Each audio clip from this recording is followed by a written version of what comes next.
ഞാൻ പക്ഷേ നിങ്ങളുടെ പുസ്തകങ്ങൾ വായിച്ചപ്പോൾ എനിക്ക് നിങ്ങളുടെ അമ്മയായിട്ട് കണക്ട് ചെയ്യാൻ പറ്റി.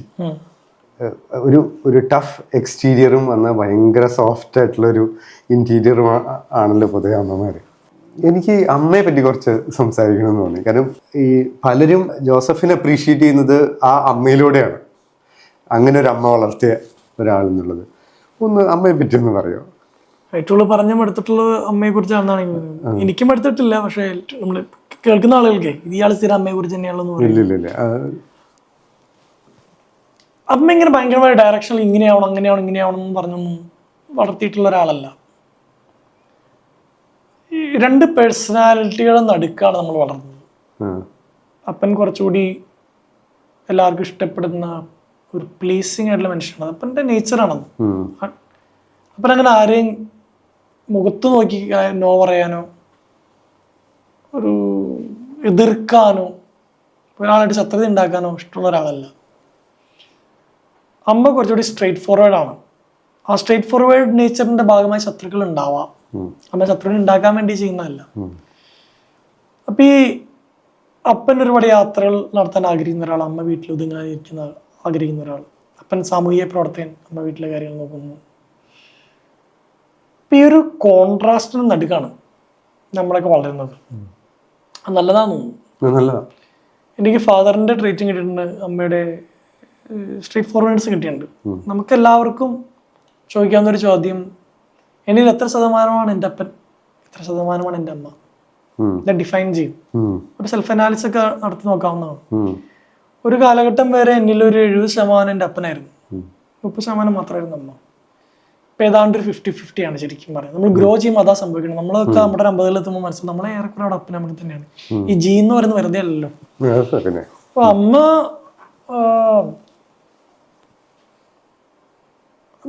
വളരെ, അമ്മയിൽ എനിക്ക് ഇഷ്ടപ്പെടാത്ത ഒരുപാട് കാര്യങ്ങളുണ്ട്.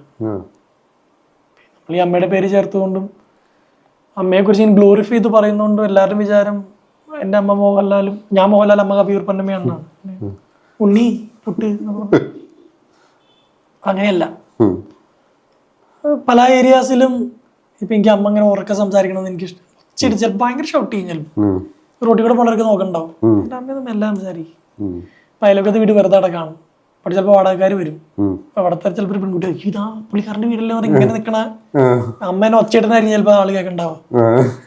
ആണെങ്കിടത്തല്ലേ എന്നൊക്കെ പറഞ്ഞു. അപ്പൊ ഇവര് എൻ്റെ വീട്ടിൽ എനിക്ക് സംസാരിക്കാം. അപ്പൊ അങ്ങനെ കോൺട്രാസ്റ്റുകളുണ്ട്. അപ്പൻ അങ്ങനെ ഇല്ല. അപ്പൻ്റെ ഒരു ഡെസിബലിന്റെ മുകളിൽ ശബ്ദം ഉയരാറില്ല. അത് നമുക്കൊരു തരത്തിലൊരു ആശ്വാസമാണ്. അപ്പോ അമ്മ പറയുന്ന ചില കാര്യങ്ങളൊക്കെ വളരെ not easy to accept. Slowly പക്ഷെ അതൊക്കെ ശരിയായിരുന്നു എന്ന് തോന്നിപ്പോവാറുണ്ട്. അമ്മയ്ക്ക് അമ്മയുടേതായ ഒരുപാട് കുറവുകളുണ്ട്. നമ്മളിപ്പോഴും കോപ്പപ്പ് ചെയ്യാൻ ശ്രമിക്കുന്ന കാര്യങ്ങളൊക്കെ അമ്മയിലുണ്ട്, അപ്പനിലും ഉണ്ട്. My mother is not a perfect mother, but her imperfections are acceptable. അതാണ് എനിക്ക് അമ്മയെ കുറിച്ച് പറയാനുള്ളത്. ഭയങ്കര ലോജിക്കലായിട്ടാണ് എനിക്ക് തോന്നിയത്. ആളുടെ നിങ്ങൾ എക്സ്പ്ലെയിൻ ചെയ്യുന്ന ആൾ വളരെ ലോജിക്കലാണ്. അപ്പം ഞാൻ ജോസഫിൽ കാണുന്ന, അപ്പോൾ നമ്മൾ പുസ്തകമൊക്കെ വായിക്കുമ്പോൾ ഇതിൻ്റെ പിന്നിലുള്ള എഴുത്തുകാരനെ പറ്റിയും മനസ്സിലാക്കാനായിട്ട് ശ്രമിക്കുമല്ലോ. അപ്പം പുസ്തകത്തിൽ പലയിടത്തും ആദ്യം കണ്ണവന് വർത്താനം പറയുന്നൊരു കുട്ടി, ക്ലാസ്സിലൊക്കെ തറുതല പറയുന്ന കുട്ടി, പക്ഷേ സംസാരത്തിലും പെരുമാറ്റത്തിലും ഒക്കെ ഒരു ഇൻട്രോവേർട്ടിൻ്റെ ഒരു രീതികൾ. പക്ഷെ ഒരു ഭാഗത്ത് നോക്കുമ്പോൾ ഒരു പബ്ലിക് സ്പീക്കറും കൂടിയാണ്. ഇതെങ്ങനെയാണ് ഒരു എഴുത്തുകാരൻ? അപ്പം നിങ്ങൾക്ക് രണ്ട് പേഴ്സണാലിറ്റി തീർച്ചയായിട്ടും വേണം. എഴുതുന്ന സമയത്ത് നിങ്ങളൊരു അന്തർമുഖനും വളരെയധികം ചിന്തിക്കുന്നതും അങ്ങനത്തെ ഒരു മനുഷ്യനാവുകയും വേണം. എന്നാൽ പബ്ലിക്കിൻ്റെ മുന്നിൽ വരുമ്പോൾ നിങ്ങളൊരു വേറെ പേഴ്സണാലിറ്റി ആവും. അത് നടക്കൂല എന്നാണ് എനിക്ക് തോന്നുന്നത്. അങ്ങനെ ഒരു കോൺഫ്ലിക്റ്റ് അല്ലെങ്കിൽ അങ്ങനത്തെ ഒരു ബോധപൂർവമായിട്ടുള്ളൊരു കോൺഫ്ലിക്റ്റ് ഉണ്ട്. ഇപ്പോൾ ഞാൻ വിവാഹം കഴിച്ചിട്ട് 6 മാസമായിട്ടുള്ളൂ. ഭാര്യ എന്നെ വിളിക്കുന്ന അന്യൻ അമ്പി റമ്മോട് എന്നാണ്. ചില നേരത്ത് ഞാനിങ്ങനെ ഇതൊന്നും അല്ലട്ടോ ജീവിതം, ഇതൊന്നല്ല ജീവിതം, ഈ വീഡിയോയും പരിപാടിയൊക്കെ കുറച്ച് വെറുതെ ഇരിക്കാൻ ഇപ്പൊ മറ്റേ ചെറിയ രീതിയിൽ അമ്പിയായി മാറുന്നുണ്ട്, ഒതുങ്ങുന്നുണ്ട്.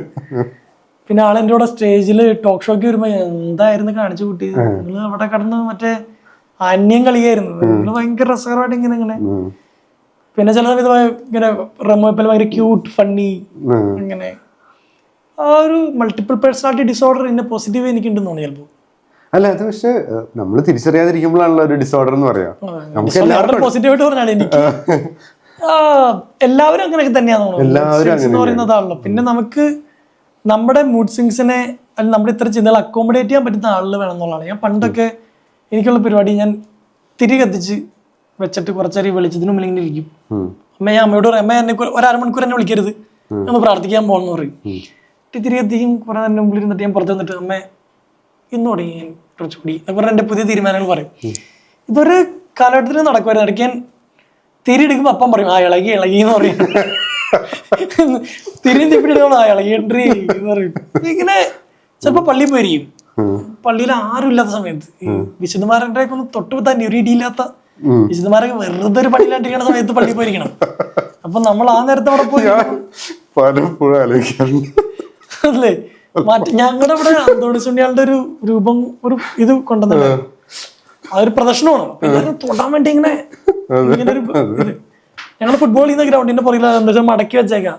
വ്യത്യാസം നമ്മളിവിടെ അടുത്ത് കളിച്ചിട്ട് അവര് ഫ്രീ ആയിരിക്കുന്ന സമയത്താണ് നമ്മൾ പോകുന്നത്. അപ്പൊ ഞാൻ പറയാം പള്ളിയിൽ പോയിരിക്കാന്ന് പറയും. പക്ഷെ ആ പള്ളിയിൽ പോയിരിക്കുന്ന 30 മിനിറ്റ് എനിക്ക് ഉപകാരമുണ്ട്. വന്ന് എന്റെ അപ്പനും അമ്മയ്ക്ക് മനസ്സിലായി. ഞാൻ എഴുത്തുകാരനായി കഴിഞ്ഞപ്പോ ഞാൻ ഇങ്ങനെ പബ്ലിക് സ്പീക്കറായി കഴിഞ്ഞപ്പോ അവർക്ക് മനസ്സിലായി ഇതൊക്കെ അവന്റെ അന്വേഷണമായിരുന്നു. Searching something. അതൊരിക്കലും അവന്റെ അതാണ് ഇപ്പൊ എന്നെ ഞാനാക്കിയിട്ടുള്ളത്. എന്റെ കൺഫ്യൂഷൻസ് കുറച്ചേരം ഒന്ന് പള്ളിയിൽ പോയി ഒന്ന് പ്രാർത്ഥിക്കാം, ഇന്നോട് ഈ പുതിയൊരു മനുഷ്യനാണെന്ന് തീരുമാനിക്കാം, വീണ്ടും കുറ്റബോധത്തിലോട്ട് വീഴുന്നു അല്ലെങ്കിൽ വീണ്ടും മടിയിലോട്ട് വീഴുന്നു, അന്നൊരു പുസ്തകം എടുത്ത് വായിച്ചു തുടങ്ങാം, നീ അച്ഛനെ പോയി ഒന്ന് കണ്ടാലോ, അല്ലെങ്കിൽ ഇന്നൊരു കൂട്ടുകാരനെ കണ്ടാലോ, അവരോട് കുറച്ചേരം കേട്ടോ, അവനോട് ഇത് പറഞ്ഞാലോ, ഇങ്ങനെ അന്വേഷിച്ചും വീണും എഴുന്നേറ്റൊക്കെ ഐ വാസ് ബീങ് ഫോംഡ്. അപ്പൊ അതിൽ നിന്നാണ് നമ്മളൊക്കെ ശരിക്കും ഉണ്ടായിട്ടുള്ളത്. ഇതെനിക്കൊരു ഇറ്റ് സ്റ്റിൽ വിത്ത് മീ. ഇപ്പൊ അമ്മയ്ക്കപ്പനത് കൃത്യം അമ്മ ഒരിക്കലും ഡിസ്റെസ്പെക്ട് ചെയ്യില്ല. ഇപ്പൊ ഞാൻ അമ്മയെ കുറിച്ച് ഞാൻ പ്രാർത്ഥിക്കാൻ പോകുന്നതാണ്. ഓക്കേടാ അമ്മയ്ക്കറിയാം അവനത് എന്ത് ഉപകാരം അവിടെ നിന്ന് തിരികെത്തിച്ചാണ്ടിരിക്കുമ്പോൾ അവന് കിട്ടുന്നുണ്ട്. ഇപ്പൊ വൈഫിനോട് ഞാൻ പറയുമ്പോ അവള് ഞാൻ യോഗിക് ലൈനിലോട്ട് പോയാലോ കുറച്ച് പൊക്കോ, അത് ആക്ച്വലി ഇറ്റ്സ് ഹെൽപ്പിങ്. നമ്മൾ അക്കോമഡേറ്റ് ചെയ്യാൻ പറ്റുന്നില്ല. നമ്മുടെ ഇങ്ങനത്തെ ചില സ്വിങ്ങുകൾ അക്കോമഡേറ്റ് ചെയ്യാൻ കിട്ടുന്നൊരു മനുഷ്യൻ ബ്ലെസ്സിങ് ആണ്. ഇപ്പൊ അങ്ങനെ ചിന്തിക്കണേ, ഇന്നലെ നീ ഇങ്ങനെയല്ലേ ചിന്തിച്ചേ, കുറ്റപ്പെടുത്താണ്ട് എന്തോ അവൻ ഹീസ് ട്രാവലിംഗ്, എന്തോ ഒരു മറ്റൊരു സ്റ്റേജിലേക്ക് അവൻ പോയിക്കൊണ്ടിരിക്കുകയാണ്. എന്റെ ജീവിതത്തിൽ നടന്നു നീ ത്രൂ ഔട്ട്. ഞാൻ വേറെ കാര്യം ജോസഫിന്റെ കാര്യത്തിൽ ശ്രദ്ധിച്ചത്, പല ചേഞ്ചസും കാണുന്നുണ്ടെങ്കിലും ജോസഫ് ത്രൂ ഔട്ട് ഭയങ്കര ഗ്രാറ്റിറ്റ്യൂഡുള്ള ഒരു മനുഷ്യനാണ്. അത് ആദ്യത്തെ പുസ്തകം തൊട്ടേ നമുക്കത് കാണാം. ബ്രദറിനും ബ്രദറിന്റെ ഫ്രണ്ട്സുമായിട്ടുള്ളതും ഒക്കെ. അത് വിശ്വാസത്തിന്റെ ഭാഗമായിട്ടുണ്ടാവുന്നതാണോ അതോ കുടുംബത്തിൽ പറഞ്ഞു വന്നിട്ടുള്ളതാണോ? ഗ്രാറ്റിറ്റ്യൂഡിനും സ്പിരിച്വാലിറ്റിയും എന്റെ ദൈവവിശ്വാസം തമ്മിൽ ബന്ധമില്ല. ഗ്രാറ്റിറ്റ്യൂഡ് പ്യൂർ ഹ്യൂമൻ ട്രേറ്റ് ആണ്. അതെ, പക്ഷെ അത് എല്ലാവർക്കും ഉണ്ടാവില്ലല്ലോ എന്ന് പറഞ്ഞാൽ അറിയില്ല. നമുക്ക് ഇപ്പൊ എനിക്കൊരു പേന എന്റെ നിലത്ത് വീണത് എനിക്ക് ഒരാൾ എടുത്തു തന്നാൽ പോലും എനിക്ക് അയാളുടെ നന്ദിയാണ്, താങ്ക് യു എന്ന് പറയാറുണ്ട് ഞാൻ.